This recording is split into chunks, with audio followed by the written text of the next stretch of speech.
నోరూరించే ఆహార ప్రియుల కోసం రంజాన్ మాసానికి కానుకగా చిత్తూరు జిల్లా పుల్సల మండలం కల్లూరు నుండి పీలర్కి వెళ్లే దారిలో ఉన్న హెచ్పి పెట్రోల్ బంక్ పక్కన నూతనంగా తాజ్ హోటల్ ఫ్యామిలీ రెస్టారెంట్ ఈరోజు శుక్రవారం ఘనంగా ప్రారంభమైంది. కల్లూరు మరియు చుట్టుపక్కల గ్రామాల్లోని ఆహార ప్రియులకు నోరూరించే వెజ్, నాన్ వెజ్ వంటకాల కోసం తమ హోటల్కి విచ్చేయాలని నిర్వాహకులు కోరారు.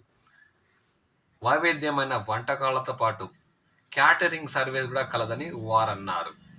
ఏదైనా వెజ్, నాన్ వెజ్ ఆర్డర్ చేస్తే ఇంటికే డోర్ డెలివరీ సౌకర్యం కూడా కలదని వారు ఆనందం వ్యక్తం చేశారు. మరిన్ని వివరాలకు క్రింది ఉన్న ఫోన్ నెంబర్ని సంప్రదించాలని వారు కోరారు.